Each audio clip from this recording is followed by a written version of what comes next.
And today I'm joined by Dr. Nathan Unruh. We're going to talk for just a few moments about define and defend. Now, these are kind of two different meanings altogether. I'm going to let you just launch into this because it's very important that people understand the difference. Yeah, it's a great concept, and it's a concept I want to highlight today that is so universal and important that applies to every single human being on this earth, regardless of your age, your socioeconomic status, occupation, or your lifestyle. This idea of define, don't defend concept holds tremendous power and the ability to help elevate your life. So let's start, PK, by looking at what are the two definitions of these two words. So first off, define. It's the state or describe exactly the nature, scope, or meaning of. Additionally, mark out the boundary or limits of. So it's really setting an edge is like what we like to talk about. Mm-hmm.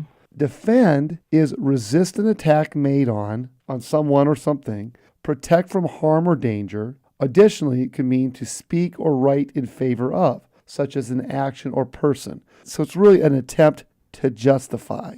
So big difference between those two words. In one sense, you are justifying. In another one, you are setting a limit or setting an edge. Something that wouldn't need you to justify anything because you've already set that edge. Exactly. Okay. So on paper, it's easy to see that these two words, they don't hold the same meaning, Mm-hmm. nor do they represent the same behaviors. However, they are often used in place of one another incorrectly, which ends up leading to emotional debates, heated disputes, and can even lead to a loss of relationships. So I think the opportunity we have here today in this discussion is to really look at define and don't defend. And what that presents itself whenever it's outside the opinions of others, controversy can arise. So let's dive into define a little bit more.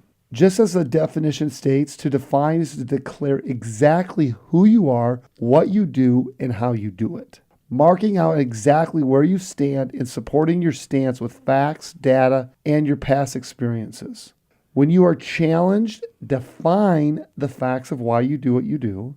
And then defining the situation allows you to keep your emotions out of the situation and maintain a level head. Because here's what we know, PK. Mm-hmm. When emotions are high, logic is low. And things get said a lot of times that you maybe can't take back, but it's unnecessary, basically. That's exactly right. And think about this idea and this whole concept we're talking about today in every area of your life, Mm-hmm. whether it be in your business, whether it be in interactions with the customers that you are serving, whether it be within your faith, with taking care of your children. Raising kids. This is perfect. This concept is a big deal. And if we own it, it really makes a difference with us within our lives. So let's take a look and dive into defend a little bit more. Defending contains components such as resisting, protecting, and justifying. To most, these components aren't enjoyable, nor do they create positive feelings in relationships. So by defending your position, you open yourself up to increased emotion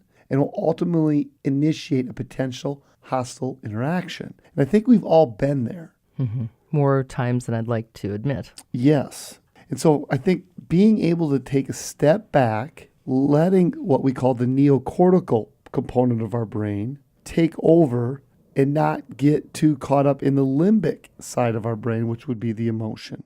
So the difference between define and defend. When you define and don't defend, you can have clarity and peace in knowing that you are in line 100% with your vision. It also creates a take it or leave it situation where the person you're speaking with is informed exactly what it is you do and what you believe in, and now has the opportunity to either partake in your vision or your product or your service or choose to do something else. So no feelings are hurt. You didn't lose anybody. You simply encounter somebody and give them a choice to make a decision based upon the facts. It helps to eliminate or decrease emotions. And with the whole idea what we already talked about, when emotions are high, logic is low. So defining shuts out the opinions and decreases the emotion. When you define exactly who you are, what you do, and how you do it, it makes relationships much more rich. It helps to set the edges. Well, and I think, too, even for the emotion side and everything that you can expend in defending something, you think of it from a time management standpoint.